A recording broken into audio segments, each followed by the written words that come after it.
So at this exact moment, I don't have really any information about what is going on in Palestine and Gaza, just because I've been a little bit out of commission keeping up with information. But that's why I put up the infographics in the beginning of these videos, throughout these videos, in the middle when you least expect it.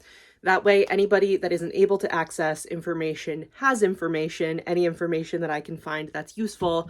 And also, people that want to ignore it and pretend like it's not happening don't get that fucking opportunity, especially when you're coming to watch my videos. So any of the infographics that pop up in this video will be the newest information. I just apologize that I don't have it at this exact second when I'm filming, but that's why we put the infographics in the video. Make sure you're still checking out Operation Olive Branch. Make sure you're still spreading news about the genocide that Israel is committing and the United States is funding. And keep talking about it, because everybody wants us to stop talking about it. Keep talking about it. And that's when everything else feels like we can't do anything, especially in the United States, because our government is actively funding it. We can talk about it because our government doesn't want us to talk about it. We can keep talking about it.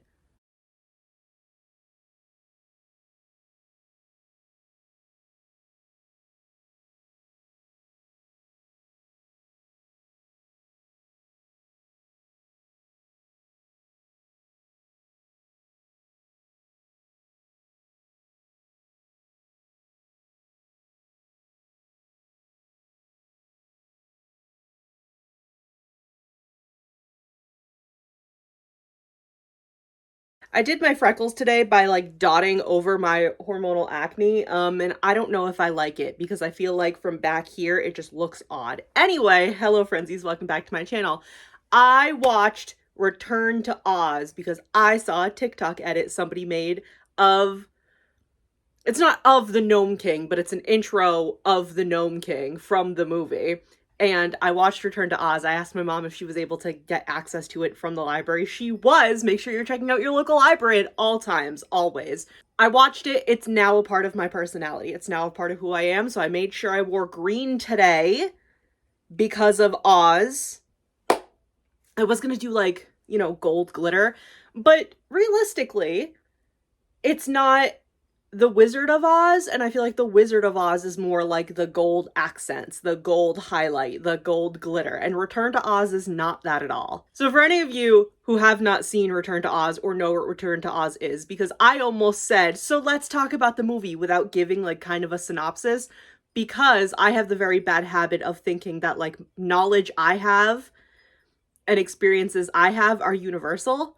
I have a really bad habit of doing that, and I don't mean to, but it just like happens. So, if you don't know what Return to Oz is, it's not a sequel to the movie The Wizard of Oz that was made in the 30s. It's following the books that L. Frank Baum wrote, and he wrote The Wizard of Oz. He also wrote, I believe it's 12 other books, and it's like the Chronicles of Oz, I think is what the collection is called. So Return to Oz is based off of the book by L. Frank Baum, not a continuation of the movie, the original movie. And it was made in 1985. 85 sounds right, but if I fuck it up, I'll put the real date down here. It was made in the 1980s, so it very much has the, it's a children's movie, but it's actually like dark fantasy, very similar to The Labyrinth, very similar to The Dark Crystal, like those kind of, I don't think Jim Henson puppets are in it. I could be wrong, but it's that Jim Henson puppet 80s rock glam for some reason, like even though it's not about that at all, like in a movie, and I love it so much. Hi, this is Heather from halfway through the video. I started talking about this movie. If you want to see the movie, don't watch this video. It's spoilers. I'm basically giving you the entire synopsis of the movie scene by scene, because that's the kind of person I am. If you want to watch this video and you're not necessarily going to watch Return to Oz, that's totally fine. I would like you to watch the movie. It's incredible, and I love it, and it's like just now a facet of my personality, as I said. But if you don't want to be spoiled for it, don't watch this video. Leave, because I spoil the whole thing. So basically, the movie is Dorothy as a young girl instead of the teenager-ish. Well, how old is she supposed to be in The Wizard of Oz? I saw that movie a couple times when I was really little, and I really don't care for it. Go figure. It's Dorothy as like a younger child, and It's her, I guess, not being able to sleep after the tornado and everything, after she went to Oz. It's her not being able to sleep. Her aunt and uncle want her to go, see a doctor about not being able to sleep and having these very wild dreams about the land of Oz. And she like talks about it all the time, and her aunt kind of tells her, we don't talk about that. Just like, shh, keep quiet. She has her dog Toto, adorable dog, but she also has a chicken named Belina that she specifically points out and talks to, which is interesting. And Belina one day finds a key, and it's a little rusty key, and it has OZ on it, which is very cool. So Dorothy tries to bring it to her aunt and be like, look it, I found it. And then there's like multiple scenes of them traveling on a buggy, I'm assuming into like the closest city. And you can really tell that they did not spend any of the budget of the movie on Kansas. And I think they did that specifically, but still. So Dorothy goes to this doctor's office. And Auntie M, she's talking. The doctor shows her this very upsetting looking machine. They're talking. Auntie M, gives her a lunch, tries to give her a lunch pail, but the nurse, who wears this like black outfit and looks like it's shoulder pads, but it like has spikes on the shoulder pads. This nurse is like, oh, don't worry, we do meals. She won't be needing her lunch pail. And when Auntie M, says goodbye to Dorothy and starts trying to leave, she like turns away, and the doctor's like standing back here, and the nurse and the doctor do one of these. They do the, and then she's like, come along, Dorothy, and brings Dorothy to a room.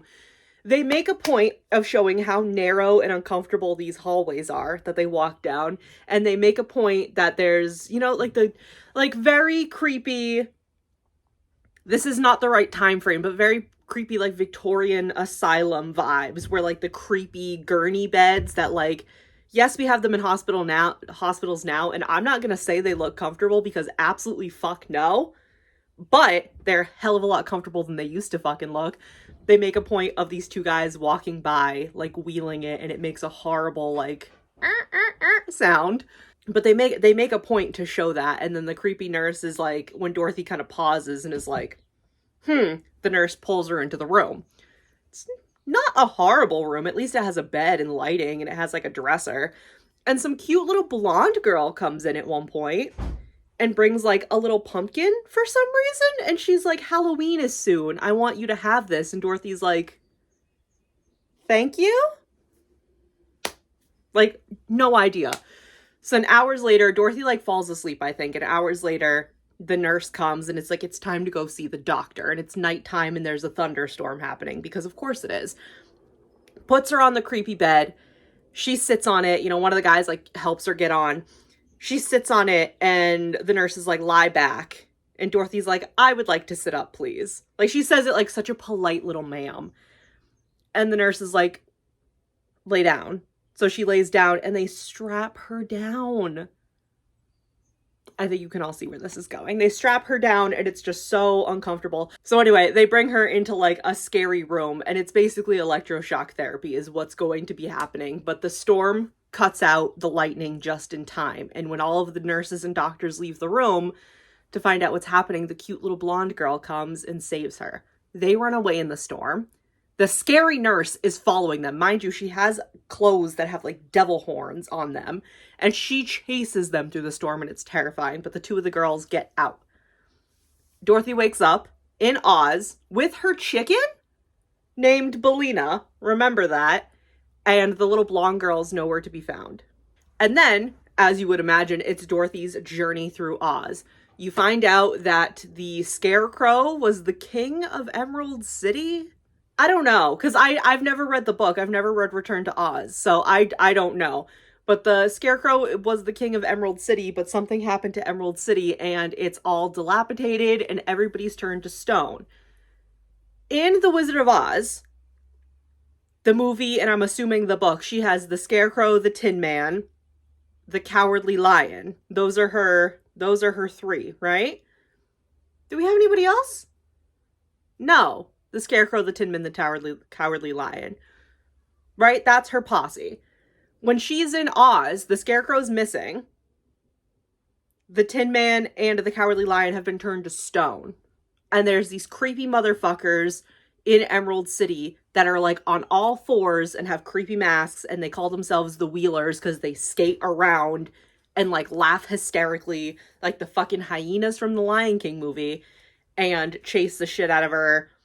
And also they fucking hate Belina the chicken. And they chase her into a like kind of like a dead end sort of situation. And she finds he's short as fuck and he's just like round. He's just like oblong and round. And it's this singular like tin robot. Bronze tin? And his name is TikTok.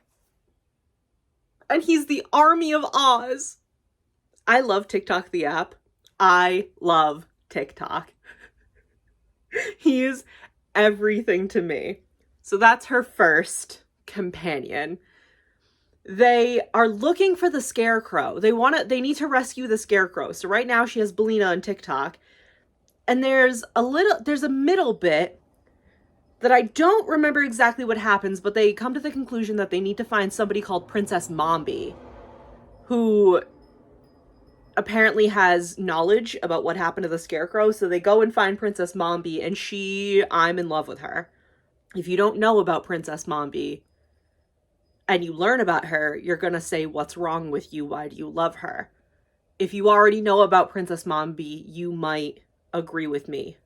Jareth from the Labyrinth, Princess Mombi from Return to Oz, they sit at the same table, they both serve cunt.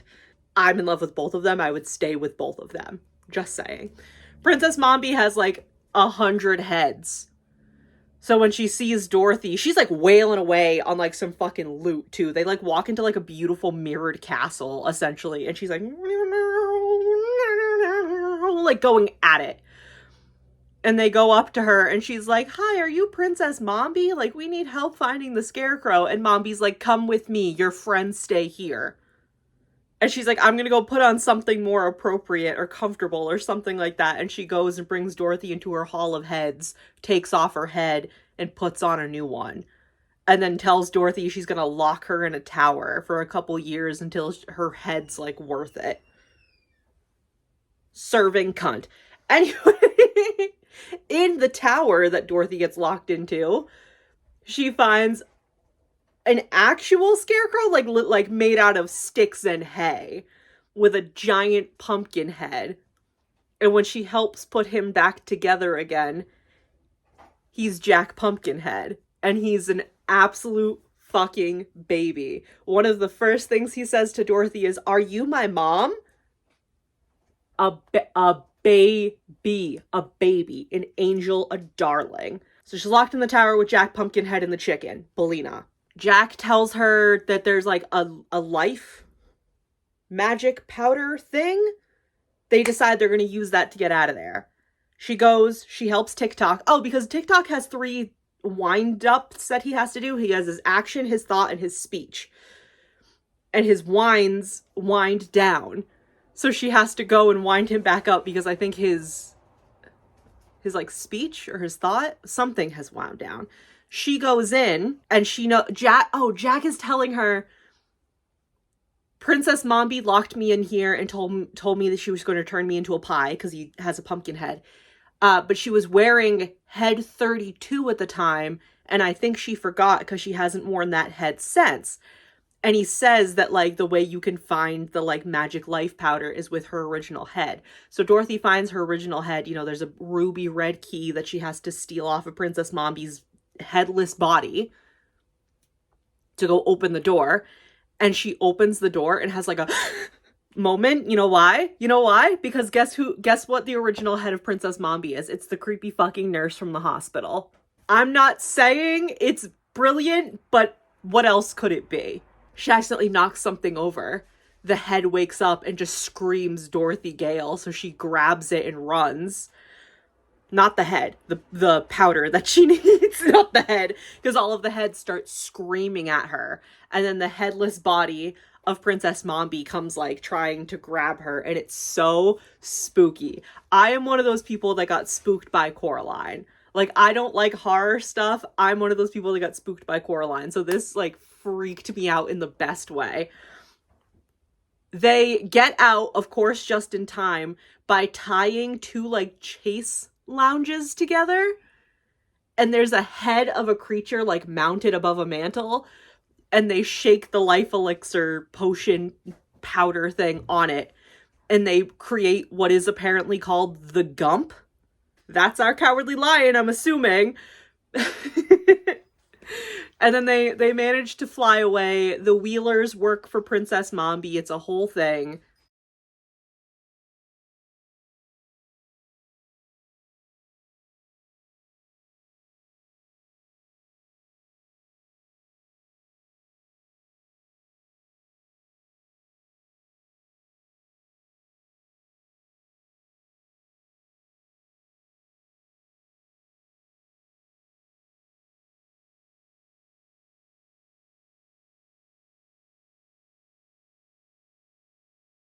And essentially what it boils down to, there's like a couple other little things that happen, but it's, you know, it's the fine details. I can't remember all of them. But essentially what ends up happening is you find out that the Gnome King took over Oz and like attacked the Emerald City and like imprisoned the Scarecrow. So they end up on the Gnome King's mountain, and the whole time there's like different gnomes spying on Dorothy, like through like their faces like show up in the rocks and like move around really cool. The animation's incredible for the 80s, I think.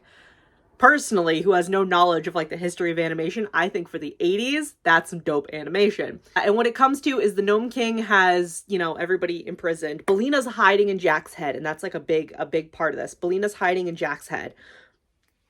And he gives them like an ultimatum, basically, where he's like, if you can rescue the Scarecrow, then like, yeah, you can rescue him and you can leave. What I'm gonna do is I have a hall of trinkets, because I turned him into a trinket. And you have to like touch him and say the word Oz. And if you guess the right one, then you win. And you can all go home. Everybody gets 3 chances.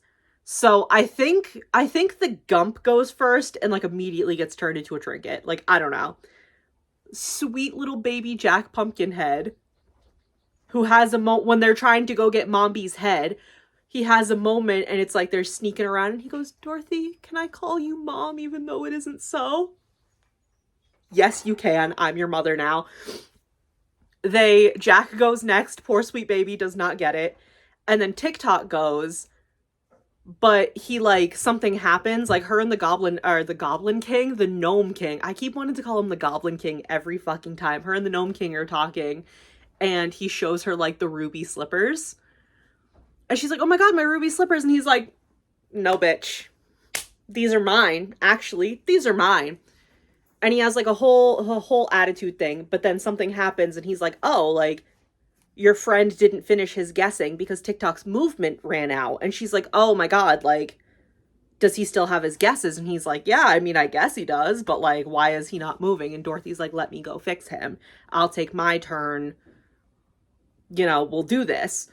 And right as she tries to leave, the Gnome King says, you know, Dorothy, I could just send you home. Have you ever considered that? I could just send you home right now. You could forget about Oz forever and I could just send you home. And she's so brave and she just goes instead. She goes into the trinket room. TikTok is fucking brilliant and he has a strategy. He's the army of Oz for a reason. And he like she gets out there and she's like, oh my, like, oh no, like TikTok, did all of your things wind down? And he's like, nope, I still have movement in me. Pretend like you're winding me up. I'm gonna guess and then you can see what I turn into, right? But he guesses, and then it doesn't work like that. But she ends up finding the Scarecrow. We end up getting the Gump, and I think we end up getting Jack Pumpkinhead, but the Gnome King is a bastard, because of course he is. Oh, also, every time somebody turns into a trinket out of the party, he starts turning less rock and more human, and as he's turning more human, he's slowly but surely turning into the doctor that was going to electroshock her. I'm not saying it's a work of absolute brilliance, but like, what else can I say? You know? Princess Mombi shows up to warn the Gnome King about the chicken, because apparently chickens are like his greatest fear, his greatest weakness. And he's pissed that she let Dorothy escape, so he puts her in a tiny little cage, like a little tight prison cell. Interesting. The Scarecrow is fucking terrifying. I hate him. This is supposed to be the original Scarecrow. I hate this bitch. He's fucking scary. Apparently his head, like the mask that the actor was wearing, so like the head was supposed to be like animatronic so that the features would move. I don't think that would help. Also, I think, I don't know this for a fact, but I like saw this somewhere on the internet, that the like budget to turn his head animatronic was just not gonna happen, so they just left the mask on him. Horrifying. I don't think it being animatronic would have helped. Genuinely. So they have the Scarecrow, and I'm like, I wish we didn't rescue this bitch. He's fucking spooky. We have Jack Pumpkinhead, we get the Gump, and we have Bellina, and then he's like eating everybody. I think he eats the Gump, the Gnome King. He eats the Gump, I think. Except for the head? Maybe. I don't remember.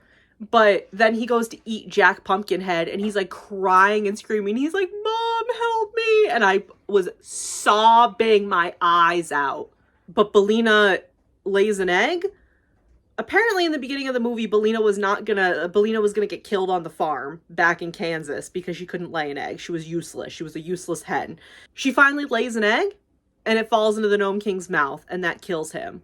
And that destroys it. And then they've saved Oz. And then everybody's safe in a field somewhere. Princess Mombi also gets teleported safely into the field, but she's still in her, like, prison cell.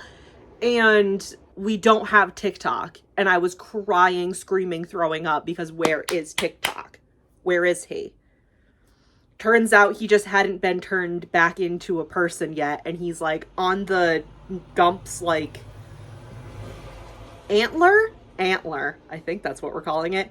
It's like a little like military pin thing, and Dorothy like turns him back into TikTok, and it's incredible. And I cried because thank God TikTok's okay. And then this is the celebration. We take over Princess Mombi's mirror hall, because apparently that's like the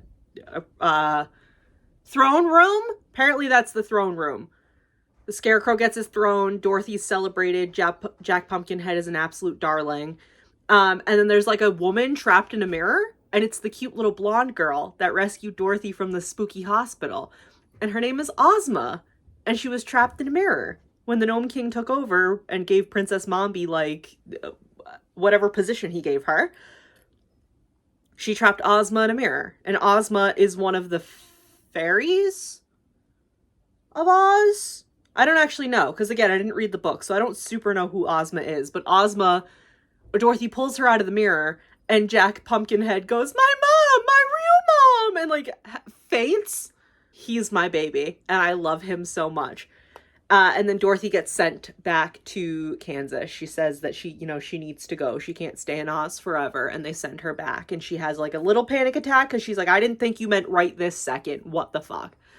She wakes up in Kansas, and she's like downstream from where they ran away from the spooky hospital. And her like uncle finds her because I guess there was a search party. She has like a hurt ankle. She's being carried. Everybody's like, oh my God, it's Dorothy. Like, yay, she's back. And then after that, it's a scene of her aunt holding her and like taking care of her and telling her that there was a fire at the hospital because of the lightning storm, and it like short-circuited all the machines, and there was a fire. Everybody got out except for the doctor, who went back for his machine. And then there's a clip of Dorothy like hearing a sound and looking, and there's like a jail buggy going by, and the nurse, aka Mombi, is like in there, and she's like, arr, like, you know what I mean? And then that's the end of the movie. It's like the new house that's finally built after the tornado ruined their old house. She's in the new house in her new room.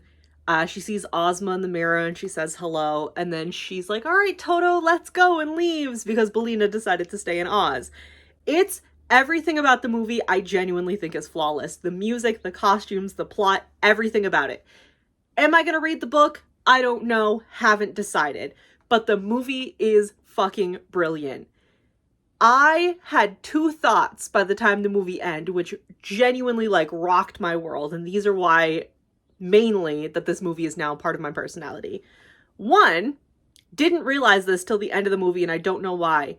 The Wheelers, the creepy motherfuckers on all fours that wear spooky masks, that laugh hysterically like hyenas, the horrible sound that their stupid little wheels make is the same sound of the beds in this, like, I'm assuming it was an asylum. I'm assuming. What did they call them? Sanatoriums? Like, I'm assuming that's what it was. It's the same sound as the freaky little gurneys. And I don't know why it didn't, like, dawn on me until after the movie, but it did. And I got goosebumps. And, like, I was like, ah, I got the heebie-jeebs. I got the heebie-jeebies. And the second thing I was saying afterwards that my mom pointed out, I was saying, oh my god, like, I love this movie. It has very, like, Alice Madness Returns vibes, which, if you know anything about me, that's one of my favorite video games of all times. I love Alice in Wonderland, and I love the two different aspects of Alice in Wonderland. I love the, like, absolutely, like, whimsical children's tale where there is a world where everything is magical and silly and doesn't need to have an explanation for it. And I love the side of it as, like, Wonderland as Alice being fucking insane and being trapped in her mind.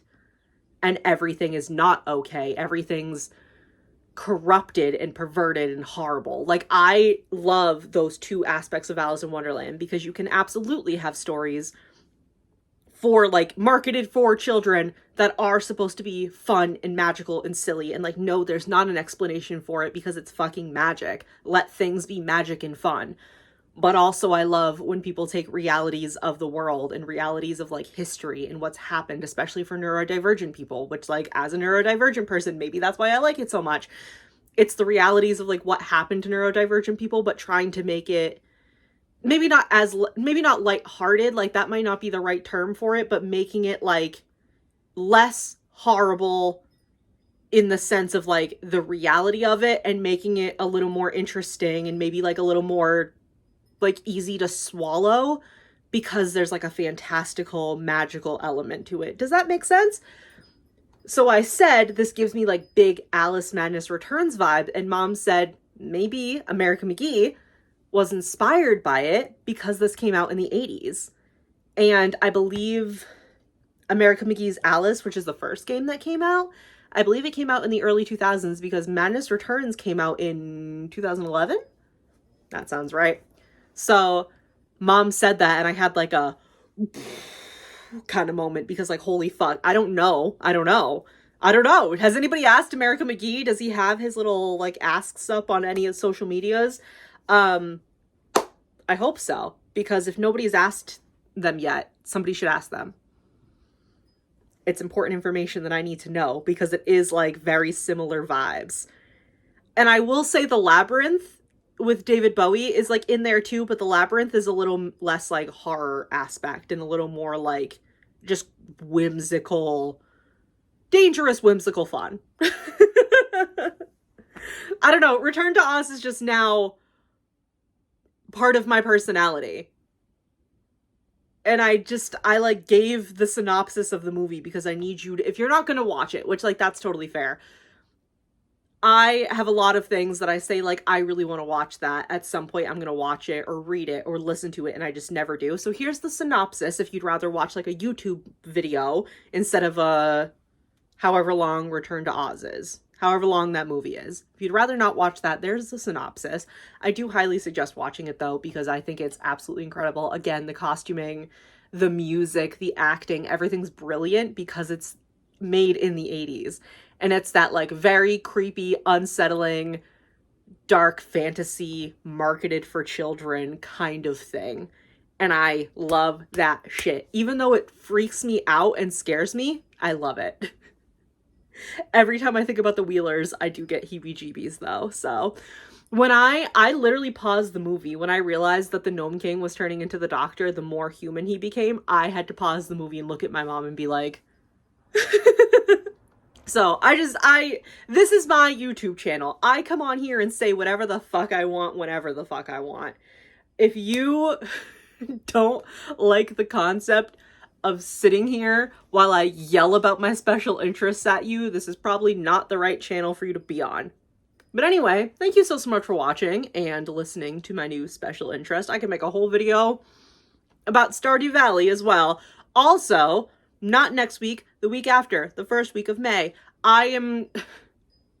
It's probably going to be a long video. It's going to be like a video essay length video because I need to talk about one of my long-standing special interest and the plot and the lore of it, because I am on like a lore kick, as I seem to get every once in a while, and I need to talk about the lore of one of my favorite special interests.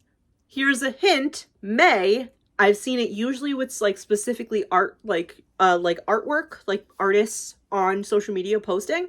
May is May. Let's see if you can catch the hint.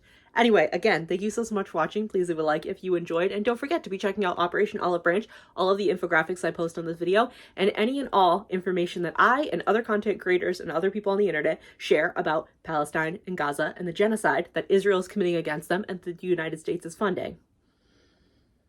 See you in the next video. Bye!